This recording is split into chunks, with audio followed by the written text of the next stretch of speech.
Hello everyone, आशा करते हैं आप सब बहुत बढ़िया होंगे। आज का जो वीडियो है ये पॉलिटी के ऊपर है और सीएपीएफ एसी 2022 में जो क्वेश्चंस पॉलिटी पे पूछे गए हैं इसे हमने फिगर आउट किया। सेट नंबर ए से हमने निकाला है इसे और इसके sources along with page number and chapter हमने मेंशन किया हुआ है। आप एक चीज़ नोटिस कीजिएगा, ये लक्ष्मीकांत 6th एडिशन का बुक रेफर किया है हमने और ये रिवाइज्ड एडिशन नहीं है, ये 6th addition genuine pure addition वाला है। स्टार्ट करते हैं। ये आप इसे जानते होंगे, ये है मुन्ना त्रिपाठी और ये मिर्ज़ापुर का बहुत ही फेमस डायलॉग।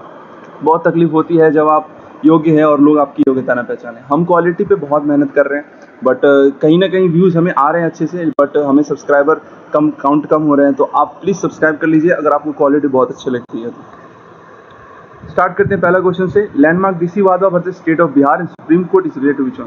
अभी देखिए, डीसी वादा स्टेट ऑफ बिहार जो है ये प्रोमulgate ऑर्डिनेंसेस से रिलेटेड है। कैसे मैं बताता हूँ, पेज नंबर आप रेफर कीजिएगा 17.13 लक्ष्मीकांत का।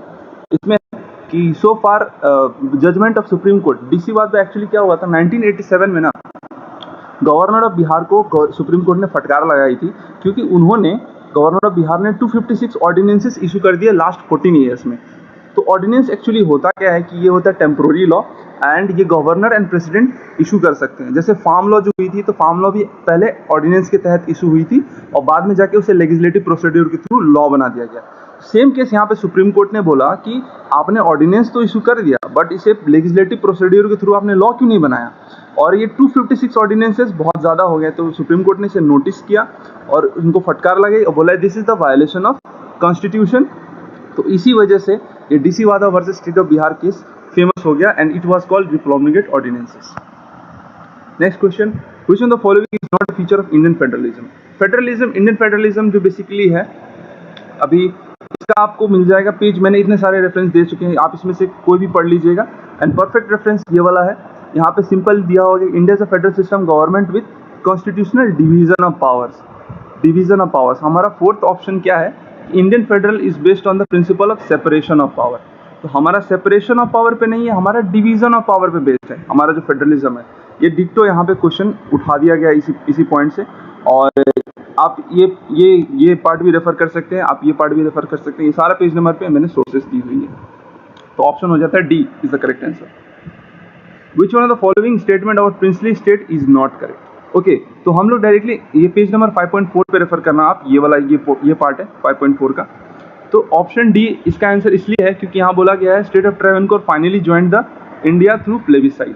अभी देखिए, मैं एक्सप्लेन करता हूँ, जब 1947 में हमें इंडिपेंडेंस मिल गई थी, उसके बाद 552 प्रिंसली स्टेट्स थे जो इंडिया से बाहर थे।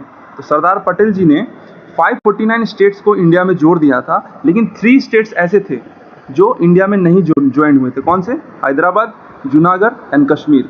तो हैदराबाद को आपको बहुत फेमस पता है कि हैदराबाद को पुलिस भेजकर सरदार पटेल जी ने ज्वाइन करवाया। जूनागढ़ में रेफरेंडम हुआ, रेफरेंडम मतलब पब्लिक वोट ली गई और पब्लिक हिंदू थे वहाँ पे, इसलिए वो इंडिया में आ गए। एंड कश्मीर का जो इंस्ट्रूमेंट ऑफ एक्सेशन, कश्मीर में क्या हुआ, जो पाकिस्तान ने अटैक कर दिया था, फिर कश्मीर के जो राजा हरि सिंह थे उन्होंने इंडिया से हेल्प मांगा एंड देन इंडिया ने इंस्ट्रूमेंट ऑफ एक्सेशन साइन करवाया और फिर कश्मीर इस तरह इंडिया में जुड़ गया। तो यही 3 स्टेट थे प्रिंसली स्टेट जो नहीं जुड़े थे। तो इससे डायरेक्टली हमें पता चलता है कि स्टेट ऑफ ट्रेवनकोर का यहाँ पे कोई सीन नहीं है जो प्लेबिसाइड वगैरह हुई। इन्होंने सिंपल, बाकी के स्टेट 549 जो स्टेट्स थे बाकी के, उन्होंने सिंपल ज्वाइन कर लिया भारत को। यही 3 स्टेट्स ने बाद में नौटंकी करी थी बट इन्होंने भी ज्वाइन कर लिया। नेक्स्ट क्वेश्चन है कि करंट अफेयर्स से रिलेटेड क्वेश्चन है। एक और चीज मैं बता दूं कि पॉलिटी में इस बार करंट अफेयर्स का वेटेज बहुत ज्यादा है और जो हमारे जो जनरल स्टैटिक क्वेश्चन आते थे जैसे फंडामेंटल राइट, डीपीएसपी, पार्लियामेंट हो गया, जो फंडामेंटल ड्यूटी हो गया, सुप्रीम कोर्ट हो गया, हाई कोर्ट हो गया, इस यहाँ से क्वेश्चन पूछे ही नहीं गए। इस बार पूरा पेपर ही पलट दिया गया है। तो आप प्लीज, यूपीएससी का जो यू होता है ना, यू उसका मतलब होता है अनसर्टेनिटी। तो अनसर्टेनिटी एंड अनप्रिडिक्टेबल। तो आप इस चीज को नोटिस कीजिएगा कि सब कुछ पढ़िए। करंट अफेयर्स बहुत इंपॉर्टेंट हो जाता है पेपर 1 एंड पेपर 2 रिलेटेड, ठीक है।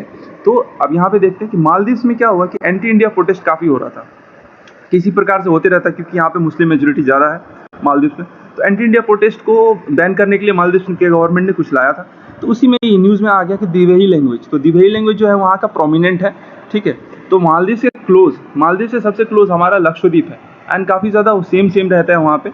तो इस तरह से आप एलिमिनेट कर सकते हो। पुडुचेरी जो हो गया हमारे लैंड एरिया पे, लद्दाख जो हमारा हो गया कोल्ड एरिया सबसे ऊपर नॉर्थ में, जम्मू एंड कश्मीर सबसे ऊपर नॉर्थ में, लक्षद्वीप जो है आइलैंड है and it is close to Maldives. तो इस तरफ से हम लोग एलिमिनेट करके लक्षद्वीप आंसर दे सकते हैं। नेक्स्ट क्वेश्चन आता है, ये भी हमें बाहर से पूछा गया था क्वेश्चन। ये हमें सुप्रीम कोर्ट का एक वेबसाइट है, वहाँ से मैंने लिंक डिस्क्रिप्शन में दे दिया है। सुप्रीम कोर्ट का वेबसाइट से डायरेक्टली ये क्वेश्चन पूछा गया है। यहाँ पे बोला है कि विच one of the following is the sources of law in India. तो हमारा sources of law in India 4 है, constitution, statute, customary and case law. तो चारों आंसर है इसका, ऑप्शन नंबर डी इसका आंसर होगा। और इसका यहाँ पे पढ़ सकते हो, ये वाला पार्ट से मैंने पूरा डिस्क्रिप्शन में लिंक दिया हुआ, आप पूरा पढ़ना है तो पढ़ लो वहाँ से। Constitution which is terms gives the recognition, statutes, case law and customary law consistent with the dispensation। तो ये 4 पार्ट जो है ना, ये 4 पार्ट ही हमारा कॉन्स्टिट्यूशन का पावर देता है लॉ का।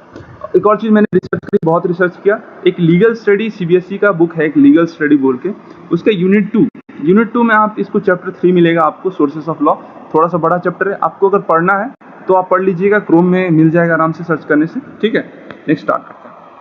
Which one of the following statements about committee and public undertaking is correct? तो पब्लिक अंडरटेकिंग कमेटी हमारे 3 होते हैं, मेजर कमेटी जो होते हैं ना, वो हमारे 3 होते हैं। एक हो गया इकोनॉमिक एस्टिमेट कमेटी, एक हो गया पब्लिक अंडरटेकिंग कमेटी, और एक और पब्लिक रिलेटेड समथिंग कमेटी होता है। तो यहाँ पे देखिए कि हमारा डायरेक्टली पेज नंबर 23.4 में मेंशन किया हुआ है कि 22, यहाँ पे एक लाइन पढ़िएगा पहले, ये 22 से अभी 25 हो गया है, ठीक है। अभी 25 टोटल मेंबर हो गए हैं पब्लिक अंडरटेकिंग के। तो लोकसभा के जो है वो 15 मेंबर होते हैं, लोकसभा के 15 मेंबर होते हैं, एंड राज्यसभा के 10 मेंबर होते हैं। यहाँ 7 लिखा हुआ है लेकिन 10 मेंबर होते हैं। तो ऑब्वियसली लोकसभा के मेंबर ज़्यादा हो गए एंड राज्यसभा के कम हो गए। तो इस हिसाब से जो ऑप्शन 1 है ये गलत हो जाएगा, क्योंकि यहाँ पे बोला है कि राज्यसभा के ज़्यादा होने चाहिए, तो ये ऑप्शन गलत हो गया, एलिमिनेट हो गया ये। उसके बाद यहाँ पे देखिए साक्षात डायरेक्टली लिखा हुआ है कि chairman of committee is appointed by speaker, ठीक है, and from amongst his member who are drawn from the Lok Sabha only. तो यहाँ पे लिखा हुआ है chairperson of committee is appointed by speaker of the Lok Sabha. तो यहाँ पे directly option 2 is the correct answer.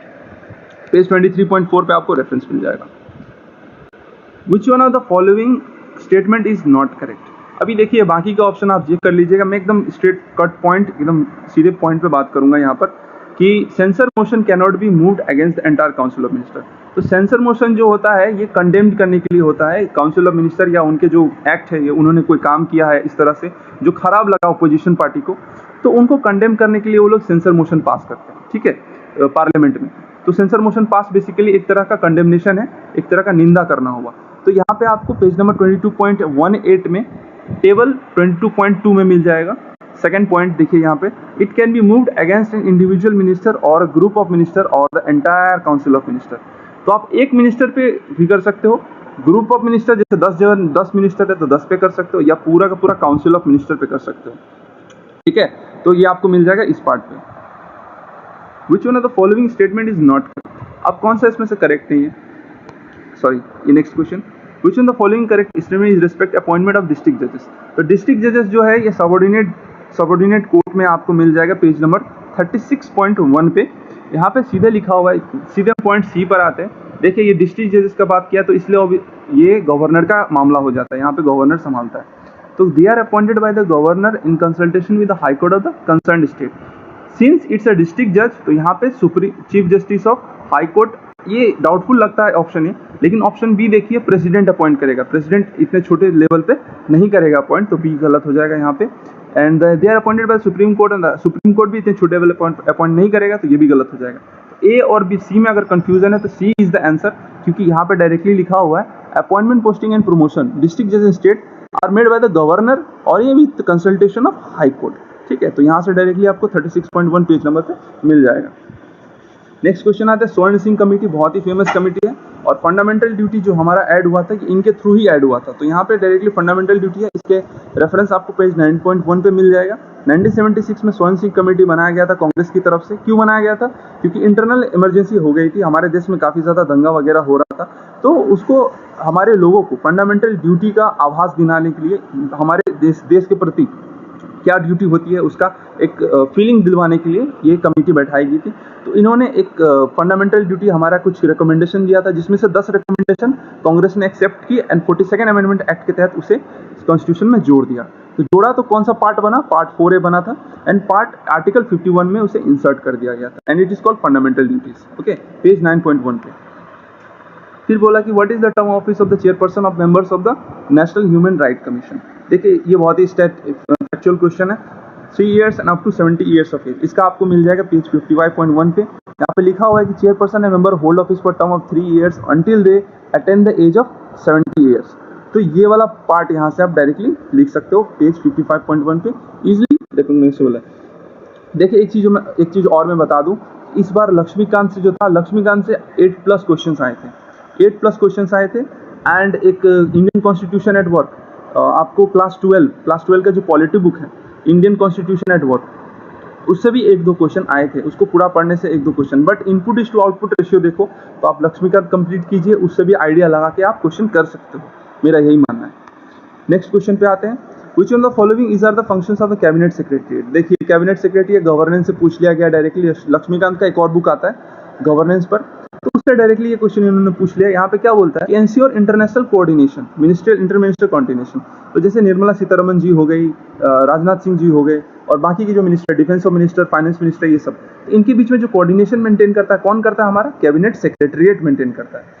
तो दूसरा क्या है, management of major crisis situation in the country. तो हमारे देश में जो मेजर क्राइसिस होता है, पैंडेमिक हो गया, इसी प्रकार का कोई भी क्राइसिस हो गया, ड्राउट हो गया, जो बहुत मेजर एरिया पे, तो उसको मैनेज करने का काम करते हैं कौन करते हैं, कैबिनेट सेक्रेटरीट करते हैं। ये जनरली आईएससी होते हैं कैबिनेट सेक्रेटरी हमारे। तो इसका आंसर बोथ 1 और 2 हो जाएगा। और मुझे इसलिए लगा कि ये न्यूज़ में है क्योंकि हमारे जो कैबिनेट सेक्रेटरीट राजीव गौपा जी है, उनको उनका 1 साल एक्सटेंड कर दिया गया, उनका सर्विस का 1 साल एक्सटेंड कर दिया गया, जिसके वजह से ये न्यूज़ में था। तो मोस्ट प्रोबेबली मुझे लगता है इसी वजह से इन्होंने यहाँ से क्वेश्चन पूछा है। तो करंट अफेयर्स का बहुत ही वेटेज हो चुका है, अभी पॉलिटी रिलेटेड भी बहुत वेटेज हो चुका है। प्लीज़ इसे स्किप मत कीजिएगा, रोज न्यूज़ पढ़ा कीजिए एंड करंट अफेयर्स के क्वेश्चन सॉल्व किया कीजिए। Which on the following statement is not true with regard to the travel welfare. तो यहाँ पे देखिए कि ये सारा पोर्शन नहीं करना है, ये भी करंट अफेयर से ही पूछा गया यहाँ पे, इसके लिए कोई आपको स्टैटिक पोर्शन नहीं है। तो यहाँ पे एक्चुअली नॉर्थ ईस्ट साइड में क्या हुआ था कि कुछ लैंड एक्विजिशन हो गया था जो ट्राइबल लोग हैं उनका, तो उसी रिलेटेड कुछ बातें उठी थी। तो यहाँ से पूरा का पूरा आर्टिकल है, यहाँ पे आप पढ़ सकते हो। इसका जो आंसर होगा ये होगा, स्पेशल असिस्टेंस टू ट्राइबल सब टन provide dairy cows and tribal group living below the poverty line. आपका इंडियन एक्सप्रेस का ये आर्टिकल है, इसका मैं लिंक बुक में नहीं है मेंशन, इसका लिंक मैं डिस्क्रिप्शन में दे दूँगा। फिर नेक्स्ट क्वेश्चन जो है ये करंट अफेयर्स पे ही बेस्ड है, काफ़ी ज़्यादा करंट अफेयर्स पे। Which on the following statement about Ek Bharat श्रेष्ठ भारत प्रोग्राम इज करेक्ट। पहला तो बोला कि it was announced in year 2014, static part पूछ लिया, तो ऐसा नहीं है। ये हमने ये गवर्नमेंट के वेबसाइट से उठाया गया ये पेज है। इट वाज अनाउंस्ड इन 2015, यहाँ पे डायरेक्टली लिखा हुआ आप देख सकते हो। 31 अक्टूबर 2015 को हमारे जो पीएम नरेंद्र मोदी जी है उन्होंने इसे अनाउंस किया था। तो ये गलत हो गया 1 नंबर। सेकंड क्या बोलता है, it aim to create environment which promotes learning between states sharing best practice and experience. तो obviously yes, this is the correct answer, क्योंकि यहाँ पे लिखा गया है कि एक सेकेंड, हाँ, knowledge of the culture tradition and practice of the different states and UTs will lead an enhanced understanding and bonding between the states thereby strengthening the unity and integrity of India. तो between the states and unity and integrity of India पर यहाँ पे directly ये point किया था। So answer 2 is the correct answer. Next देखते हैं, based on the scoring of SDG, ये भी करंट अफेयर से ही बेस्ड है। इसका जो एक आर्टिकल आया हुआ था वहाँ से मैंने, इंडियन एक्सप्रेस का आर्टिकल है, वहाँ से मैंने पूछ लिया, यूपीएससी ने पूछ लिया। NITI Aayog has classified various states into certain categories. तो देखिए एसडीजी मतलब होता है सस्टेनेबल डेवलपमेंट गोल्स। तो हमारे पास काफ़ी 13 to 17 सस्टेनेबल डेवलपमेंट गोल्स होते हैं, ठीक है, जिसमें से 7 जो होता है बहुत मेन होता है। तो सस्टेनेबल डेवलपमेंट गोल्स के हिसाब से स्टेट को रैंकिंग किया गया था, गवर्नमेंट ने रैंक किया गया था। तो वो रैंकिंग में उन्होंने क्या क्या वो किस किस बेसिस पे रैंकिंग किया। तो यहाँ पे लिखा गया है कि विच one of the following is not the categories. तो 4 कैटेगरीज के ऊपर रैंकिंग किया था, aspirants, performers, fast runners, achievers. तो फास्ट रनर के ऊपर रैंकिंग नहीं किया था, उसका आंसर होगा फ्रंट रनर। तो फास्ट रनर नहीं है, फ्रंट रनर है इसका आंसर, ठीक है। आप यहाँ पे पढ़ सकते हो, क्योंकि देखो ऑप्शन देखने के बाद भी आपको लगेगा कि ये वैग है, this option is vague, because aspirant we can understand, performer we can understand, achiever समझ सकते हैं, but fast runner is a vague option. तो यहाँ पे सीधे I will give the link in the description, पढ़ना है कंप्लीट पढ़ लीजिएगा। What is the SDG India expand and how does your stand rank, state rank. यहाँ देखिए states and UTs are classified in 4 categories based on aspirant, performer, front runner and achiever, ठीक है। Next, which is the following about the BRO border road organisation is correct. तो BRO news में इसलिए था क्योंकि काफ़ी ज़्यादा मूवमेंट हो रही है हमारे बॉर्डर साइड में, चाइना से रिलेटेड जितने भी मूवमेंट है, अरुणाचल प्रदेश हो गया या नॉर्थ ईस्ट के एरिया उस तरफ हो गया, जो भी कनेक्टेड एरिया है वहाँ पे टनल मेकिंग हो गया, टनल मेकिंग से लेके रोड मेकिंग हो गया, ब्रिज मेकिंग हो गया, जितने भी टेरेन हाई एल्टीट्यूड टेरेन में होते हैं तो वो सारा काम बीआरओ करता है। स्ट्रेटेजिक एरिया में जो भी होता है, जहाँ पे काफ़ी थ्रेट का इशू होता है, स्ट्रेटेजिकली इंपॉर्टेंट एरिया होता है, तो वहाँ पे बीआरओ का फंक्शन होता है। तो ऑप्शन 1 जो होता है वो करेक्ट हो गया यहाँ पे। और जो हमारे हाई एल्टीट्यूड एरियाज़ है, हमें पता है कि हाई एल्टीट्यूड एरियाज में ये लोग स्ट्रेटेजिकली काम करते हैं, तो वहाँ पे बर्फ़ भी पड़ती है।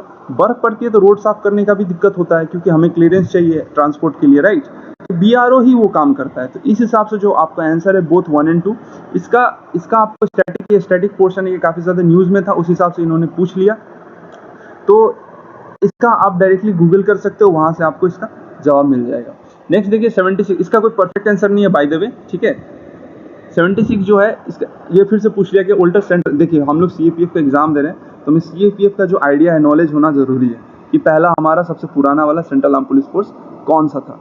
तो इसका जो आंसर है, लोग जनरली बॉर्डर सिक्योरिटी फोर्स करेंगे, लेकिन वो जवाब नहीं होगा, क्योंकि इसका आंसर है आसाम राइफल्स, ठीक है। और बस इतना ही था, तब के लिए थैंक यू, एंड होपफुली आपको ये हमारा वीडियो बहुत पसंद आया होगा। एंड पसंद आया तो प्लीज़ लाइक कीजिएगा, क्योंकि आपका सपोर्ट हमें दिखाता है कि हमारा एफर्ट सही जगह जा रहा है। अगर आप हमें कुछ सुधार करने की ज़रूरत है तो आप प्लीज़ कमेंट करके बताइए, एंड नेक्स्ट वीडियो आपको किस चीज़ पर चाहिए वो चीज़ भी आप मेंशन कर दीजिएगा प्लीज़। एंड तब तक के लिए गुड बाय। सब्सक्राइब